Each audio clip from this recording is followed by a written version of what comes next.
Olá, tudo bem? Eu sou o Rodrigo Naimaer dos Santos, sou professor e estou aqui para mais um vídeo do nosso Jornadas Literárias. Nós conversávamos no vídeo anterior sobre a questão, do enclausuramento da mente em determinados estilos literários. Eu salientei bastante a coisa do YA, dos livros jovens adultos. Talvez tenha faltado ali exemplificar de que livros são literatura YA, Crepúsculo é literatura YA, John Green é literatura YA. Ah, quem é John Green, Rodrigo? É A Culpa é das Estrelas, Quem é Você, Alaska, é YA. Tem aquele que também fez sucesso um pouco tempo atrás, Extraordinário. E aí você tem várias literaturas hoje em dia que são consideradas chamadas de YA, Jovem Adulto e assim por diante. Fica uma linha tênue, como a gente comentou, entre o que é o infanto-juvenil, por um lado, e o que é, por exemplo, o que é essa literatura de jovens adultos. E a gente tinha combinado de conversar agora sobre essa questão dos clássicos e por que nós deveríamos encarar os clássicos mais de frente, certo? O que é um livro clássico? O Ítalo Calvino tem um formidável ensaio acerca do porquê ler os clássicos, certo? E ele vai dando várias definições de clássicos ali, e deixa a coisa bem ampla e tudo mais. E o fato é que o clássico, de maneira geral, é assim chamado, primeiramente, por causa da prova do tempo. Essa é a primeira questão do clássico. Ele é um livro que ele tem que ter passado por mais de uma geração, certo? É muito comum as pessoas, nos seus dias, hoje comentando a questão dos livros, dizerem assim, não, esse livro já é um clássico, esse livro vai se tornar um clássico. Ótimo, é uma promessa, a gente tem um pouco essa impressão, porque o livro, ele é acolhido por um número grande de pessoas. Muitas pessoas olham para aquela obra e veem nela, uma obra que não entendem como é que próximas gerações podem não gostar e assim por diante.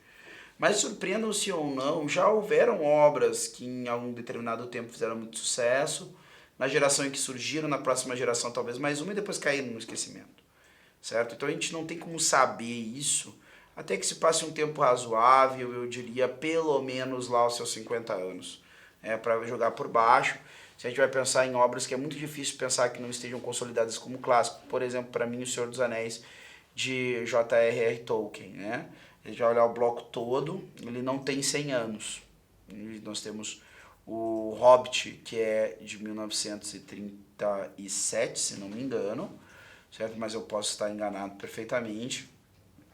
E O Senhor dos Anéis, que o primeiro volume sai em 1954, certo? Então essas obras vão estar completando 100 anos só em 2037. Mas eu acho quase impossível que hoje O Senhor dos Anéis nos consolide como um clássico, certo? As obras do Padre Brown, por exemplo, que eu coloco novamente aqui como um tipo literário, um marco da literatura, e um dos sinais mais sintomáticos do nosso atraso no campo das humanidades e outros campos também é o fato de Chesterton ser tão pouco conhecido no Brasil. Uma das coisas que me surpreende, assim, quem é que conhece Chesterton, quem é que está aberto a Chesterton? Essencialmente conservadores religiosos, certo? Só que em outros países com mais elevação cultural, Chesterton é um autor comum. Eu digo, por exemplo, assim, se vocês forem olhar uma figura como Neil Gaiman, para quem não sabe quem é Neil Gaiman talvez seja um dos maiores escritores para o gênero graphic novel, que é uma forma mais requintada dos quadrinhos, bom e velhos conhecidos quadrinhos, certo? E ele também escreveu já alguns livros e tudo mais. Talvez um dos mais conhecidos dele seja O Deuses Americanos e assim por diante. Neil Gaiman está longe de ser um homem que possa ser considerado conservador ou religioso. E é um grande fã de Chesterton, certo? Ou seja, nós temos figuras como Jorge Luis Borges, que sem dúvida nenhuma também é um homem que não pode ser considerado de maneira nenhuma uma espécie de reacionário ou rara hiperreligioso, ainda que sim é um homem que tenha elementos de conservadorismo dentro da sua biografia e obra, e também de proximidade com a religião em algum grau, mas também é um homem que causou um mal-estar nos meios conservadores e religiosos da Argentina, e esse mal-estar que ele causou não impediu de maneira nenhuma, muito pelo contrário, de também ser um grande fã de Chesterton. Então, em outros lugares não tão distantes de nós, como por exemplo a Argentina, Chesterton é conhecido, pelo menos é conhecido de grandes figuras. Agora aqui no Brasil você tem pessoas que foram a vida inteira dentro do campo das letras ou da filosofia e não conhecem um dos caras talvez seja o maior apologista do século XX, certo? Um dos maiores, para mim, o maior polemista do século XX, talvez também, né? Tanto pelo campo amplo, né, dos assuntos com quem tratava, né, pela acuidade da sua argumentação, pela a habilidade no uso da língua inglesa, um dos grandes autores de língua inglesa, considerado entre os grandes letrados do seu tempo, né, o maior escritor de língua inglesa vivo na época, né, o mais hábil e assim por diante. Bom, dito isso, nós temos esse certo atraso, né, nas coisas todas. Ou seja, nós estamos diante, né, de um quadro que muitas vezes não favorece. Então, o Chesterton, por exemplo, escreveu o Padre Brown, talvez no começo, certamente na primeira metade do século XX, talvez nós estamos chegando perto aí dos 100 anos do Padre Brown, tá? Mas é isso, e são obras para mim que se consolidam como clássicos. Então, clássicos passam em algum grau pela prova do tempo. Mas a outra coisa, além da prova do tempo, é o fato de que esses livros passam pelas gerações, ensinando os homens de diversas gerações como ser humano, tá? Ou ainda como não ser humano. E esse é um outro ponto fundamental, porque nós temos um campo muito limitado de experiências, não só pela vida que levamos, mas também pela vida que conhecemos perto de nós. É muito difícil, só depois de um tempo, mas mesmo quem tem um número de conhecidos e amigos maior, vai ver que ninguém anda com todo tipo de gente, certo? A gente anda geralmente com alguns tipos, 2 ou 3 no máximo, né, mais ou menos dentro de um determinado espectro político, dentro de um determinado espectro religioso, e aqueles que estão mais radicalmente opostos a nós, via de regra, não são nosso grupo de convivência, até porque isso seria muito estressante. É muito estressante tu conviver com pessoas que sejam radicalmente contrárias às coisas que tu acredita. É muito estressante tu viver o tempo todo com pessoas radicalmente contrárias a coisas que você milita. Se por um lado é importante você conhecer, né, pessoas que tenham opiniões diversas da sua, inclusive radicalmente diversas, é bastante estressante você conviver na intimidade durante muito tempo com pessoas assim. Então, naturalmente, quase que instintivamente, talvez até se recomende que assim seja, a gente se afasta um pouco, certo? E se não se afasta, naturalmente, alguma hora vai começar a mudar um pouco o pensamento que tem, certo? E aí também é um detalhe, a gente não quer mudar esse pensamento, a gente, na verdade, a gente já concebeu que aquilo ali é verdadeiro e a gente quer continuar naquele pensamento, a gente já começa a considerar o questionamento como uma espécie de tentação. Bom, essas coisas à parte, a gente vai perceber que na literatura nós temos a possibilidade de conhecermos sujeitos e tipos humanos, né, que muitas vezes seriam impossíveis praticamente de fazerem parte do nosso convívio. Quando eu olho, por exemplo, para um autor que com qualidade ou verossimilhança, pelo menos consegue me convencer de que ele está me mostrando a vida de um rei, ele está me mostrando uma realidade que eu, na praticidade da minha vida, pelo menos eu, né, infelizmente ou felizmente, não sei o que dizer, não tenho a possibilidade de conviver com alguém que recebeu o encargo de ser, né, a representação de um Estado, que é o que faz um monarca, certo? Então eu não sei como é que é a rotina dessa pessoa, não sei os dramas que ela passa, certo? Mas os dramas que ela passa são dramas que também possam ter a ver comigo em algum grau, certo? Eu não posso ser um rei de um país, né, mas nas minhas panelas pelo menos eu mando, certo? E como é que é o homem diante das decisões de mandar? Seja num país, seja na sua própria casa ou no seu quarto, certo? Com essas responsabilidades que isso acarreta. Então, a partir da visão daquele cara, eu consigo então fazer a experiência da minha vida humana e repensar as coisas que eu estou vivendo. E isso é algo, geralmente, que não fica datado. Isso é algo que tem algo, isso geralmente é uma experiência que tem a dizer para qualquer pessoa. Sendo ela humana, né, aquele livro, então, lhe é pertinente, certo?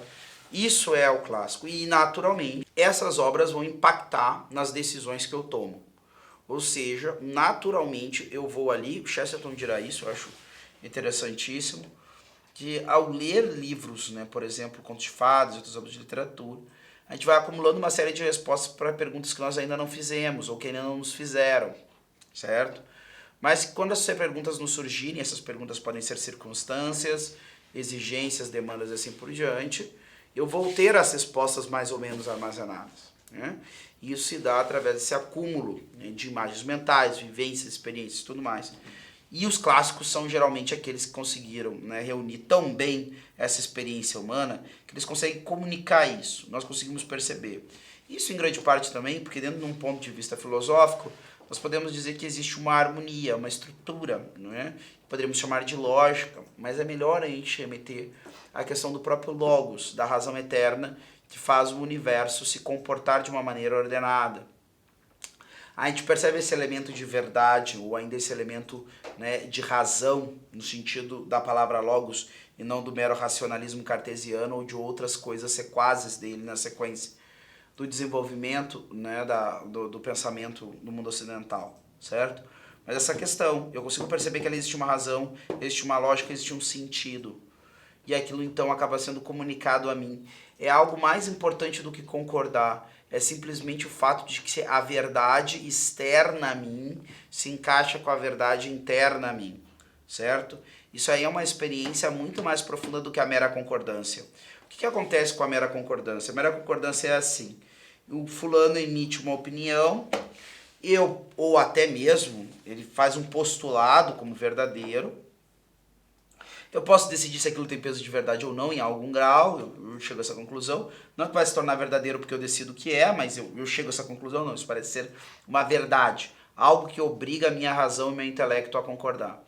Vai dizer, bom, é a opinião dele, e aí eu vou julgar isso aí. E por qualquer motivo menos profundo do que eu citei anteriormente, eu concordo. Eu concordo porque eu vivo dessa maneira com que ele falou. Eu concordo porque eu acho que na verdade vai facilitar a minha vida. Eu concordo porque no fundo, a minha apreensão da realidade não me permite discordar dele também. Então, ainda que eu sinta um mal-estar, isso é interessante, porque isso talvez seja, né, essa razão interior. Essa razão exterior que está presente em toda a realidade, está presente dentro de mim também. Ela é minha conexão, né, com esse cosmo todo, né, para fora de mim, certo? Eu me sinto meio incomodado. O bichinho lá dentro se mexe. Dá uma pulada, dá uma cutucada, parece que soa mal. Mas tá, eu vou concordar com ele porque no fundo eu não tenho como discordar, como por exemplo, certos postulados, o dinheiro é que governa o mundo, que o que menos corre voa, é importante tirar vantagem das situações, se você não ralar os outros vão ralar você, e assim por diante. Tem algo que diz assim pra você, não, mas isso aí tá mal, isso aí tá mal. Se eu viver desse jeito, a vida vai se tornar insuportável. Mas daí você para pensar nas experiências que você teve, nas experiências que os outros têm, mas puxa, né? A maioria dos casos é assim mesmo, né, cara? Pá, eu não queria que fosse assim, mas né? Então, certo? Algumas vezes isso salva o cara de grandes roubadas, certo? Outras vezes é justamente o que coloca ele numa roubada, tá? Porque aí você vai achar, e é esse que é o grande erro, que toda a experiência humana é a sua, certo? Então, às vezes, as pessoas têm que insistir um pouquinho na sua intuição, né? Você está percebendo que uma ideia parece ter cheiro de maldade? Não aceite tão passivamente. Beleza, enquanto eu não tiver outros argumentos, a princípio eu não vou discordar, mas eu também não vou concordar não. Né? Deixa a coisa em suspenso, vá pesquisar, vá ler obras, né? Daí talvez você tenha que sair um pouco do campo da literatura, ir um pouco para o campo da filosofia, ir para o campo um pouco da teologia, quem sabe, se você tem já, né, uma profissão de fé religiosa, porque teologia se faz a partir da fé, teologia não se faz a partir de mera conjectura intelectual. A teologia é refletida a partir do dado de fé. Você crê e a partir do que você crê, você reflete intelectualmente para entender melhor aquilo que crê. Tá? Você não tem fé religiosa, né? Você não tem fé sobrenatural, fé religiosa, você não tem como, de fato, fazer filosofia. Você pode fazer alguma coisa parecida com isso, certo? Perdão, filosofia não, teologia. Então a filosofia é o seu âmbito. Você não tem essa fé sobrenatural, você tem ali uma conjectura intelectual, beleza. Vai lá e pesquisa um pouco mais isso.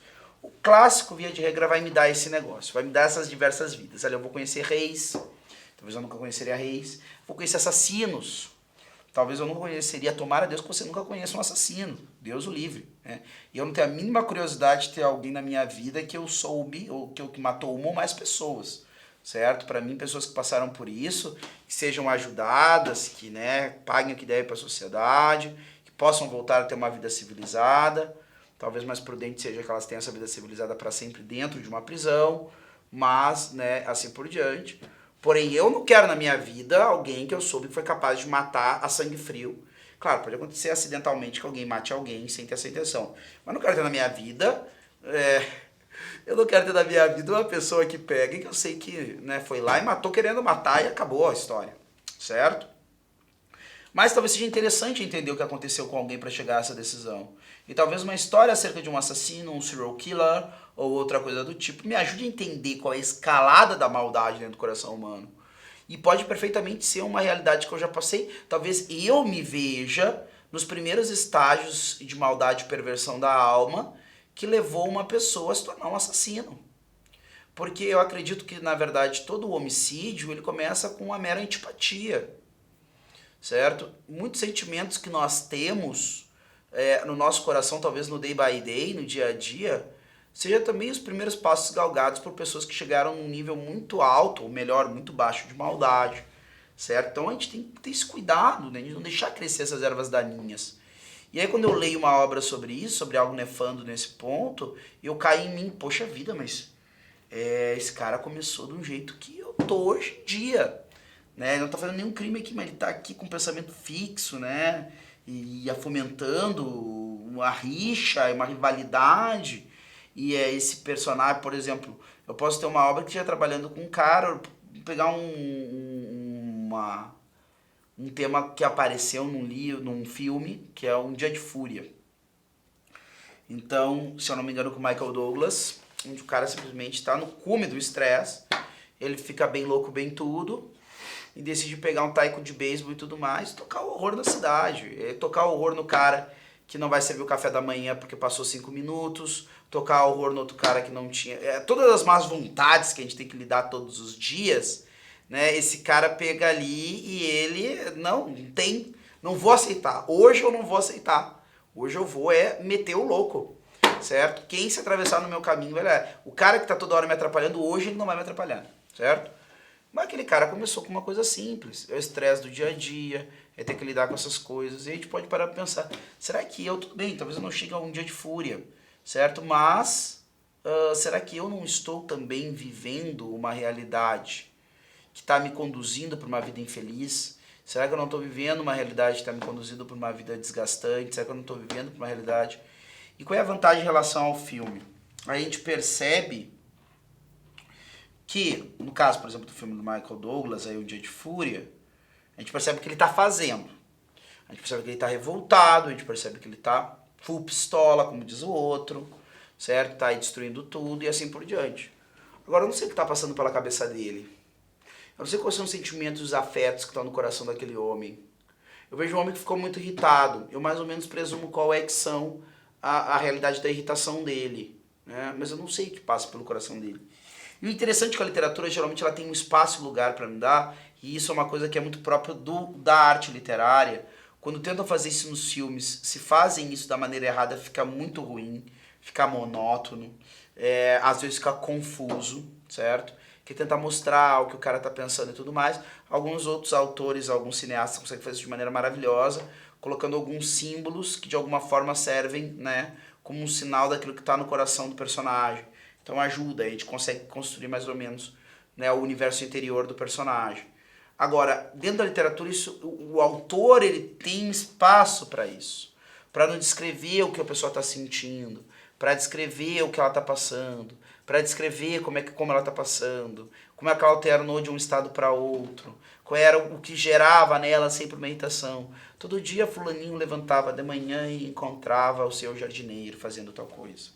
Ele reparava que o seu jardineiro estava sempre com a mesma camisa, a camisa já estava fedendo. Aquele fedor para ele remetia a ele a todas as coisas ruins do mundo. E assim por diante ele vai descrevendo. Na verdade, ele se pegava enquanto dirigia o carro pensando naquele fedor. E aquele fedor o lembrava de tudo de ruim que ele ia ter encontrado no seu dia. Quer dizer, isso eu não tenho como colocar no filme. Eu não tenho como colocar no filme o fato do cara associar o fedor da roupa do jardineiro dele com todas as frustrações que ele vai ter no dia dele. Certo? Isso é uma coisa que a literatura nos dá. A possibilidade de nós vermos as paranoias e as coisas boas também dentro, né, do coração do personagem, porque nós temos isso dentro de nós. Um livro também que é muito feliz em descrever esse tipo de coisa né, propriamente, é O Apanhador no Campo de Centeio, que para mim até hoje, como obra do Salinger, eu até hoje eu li duas obras do Salinger, na verdade, que é O Apanhador no Campo de Centeio e Fran and Zoe. E é interessantíssimo como ele coloca o personagem, ele coloca o coração do personagem dentro da história, né, de uma maneira maravilhosa, na qual nós conseguimos de alguma forma nos identificar. Essa identificação e empatia é o que gera, via de regra, esse encontro entre esse elemento exterior de ordem, harmonia, desordem, né, ou falta de harmonia, com o que existe dentro de nós, certo? E isso vai começando a ligar chaves e a tocar, então, pontos da nossa imaginação, e aí vão começando a formar aquilo que nós chamaríamos de imaginário. Qual é que é o grande ponto? Você está querendo formar um imaginário lúcido, um imaginário claro, um imaginário ligado à estrutura do real. Nem sempre as experiências descritas dentro de uma obra literária vão nos trazer coisas positivas. Isso tem que ficar muito claro. Elas não devem ser lidas. Uma outra questão é a seguinte: elas são reais? Elas realmente conseguem fazer uma harmonia verdadeira? E quando eu estou falando de realismo aqui, não estou falando propriamente de realismo, estou falando de realidade, certo? Eu não estou falando desse naturalismo, que é uma visão do ser humano a partir da ótica dos sapos, tá? Que é essa coisa de pegar e mostrar o que é de pior no gênero humano e depois argumentar dizendo que isso é a realidade. Meu querido, isso não é a realidade de todo mundo. Isso é a realidade de uma parcela das pessoas, certo? Não estão as pessoas toda hora só fazendo maldade, só fazendo ruindades, só procurando os mais baixos instintos. Não é isso que acontece. A vida humana também é, muitas vezes, marcada por atos de altruísmo, de sacrifício, de abnegação, de deixar a si mesmo, né, para procurar o bem do outro. E isso não é só santo que passa. Uma mãe, um pai denodado, um irmão responsável, uma professora, um profissional dedicado, certo? Pessoas normais que estão aí no dia a dia fazem essa experiência. E isso é realidade, sim, certo? Agora começou a se criar esse niilismo torpe em diversas obras assim, e muitas vezes nós temos algumas pessoas enaltecendo algumas obras que são assim. Ah, não, eu gosto de tal obra porque ela é realista, a outra obra não é realista. Por que ela é realista? Ela é realista porque todo mundo ali é um crápula, todo mundo é horrível. Você tem que parar para pensar um pouquinho. Será que você não é assim então? Ou será que você não é assim simplesmente porque tem medo de restrições sociais, mas que se não tivesse, né, as leis próprias do direito positivo te impedindo de fazer isso, você faria tudo que está descrito naquela obra que você diz que é realista? Então é esse o mundo que você projeta? Então a literatura, ela nos causa esse embate, onde eu acabo tendo formado diante de mim uma espécie de um espelho, onde muitas vezes eu sou confrontado com coisas que estão dentro de mim e não deveriam estar. Ou eu sou confrontado com coisas que deveriam estar em mim e não estão. E ali eu sou convidado a fazer um exame de consciência e tomar uma decisão. O que, que eu vou fazer com isso? A obra literária clássica, por ela ter essa capacidade, né, porque ela tem essa qualidade, ela é um clássico justamente porque todas as gerações disseram assim, isso aqui um ser humano precisa ler. Por isso nós vamos continuar editando, por isso nós vamos começar a continuar publicando, por isso nós vamos continuar estudando. Porque essa obra tem algo a dizer para cada geração. Porque ela conseguiu captar isso que nós chamamos de realidade e verdade. E aí nós vamos ter um ponto fulcral, porque diante do relativismo, por que o relativismo acaba levando fatalmente à produção de obras medíocres? Porque na verdade aquilo que faz um clássico é a verdade. Um clássico geralmente é um livro eivado de verdade. Ah, Rodrigo, quando um clássico enche a sua obra, a sua história de mentiras? Bom, a pergunta é, o que acontece com os personagens que fazem a experiência da mentira e da maldade? Ah, Rodrigo, eles acabam muito mal. Bom, se eles acabam muito mal, esse livro é cheio de verdade. A verdade acerca da mentira. Qual é a verdade acerca da mentira? Que ela leva o homem à danação, leva o homem à destruição, leva o homem à dissolução da sua personalidade. Então, hoje em dia, um real estudo literário que abra a mão das premissas filosóficas e diria até religiosas, porque o literato religioso ele não pode simplesmente botar a sua confissão de fé no cabide e fazer crítica literária, certo? É uma crítica literária completamente avesso à ideia de verdade, é uma crítica literária, uma produção literária que está fadada a ser datada e não ter nada a dizer para as próximas gerações. Porque elas conseguem ficar limitada àquilo que são o quê? As paixões do seu tempo, certo? E os clássicos, via de regra, são livros que transcenderam as paixões e ascendem à verdade da experiência humana, nos mais diversos contextos, com os mais diversos de tipos humanos, certo? É isso aí, aguardamos você para o nosso próximo vídeo de Jornadas Literárias.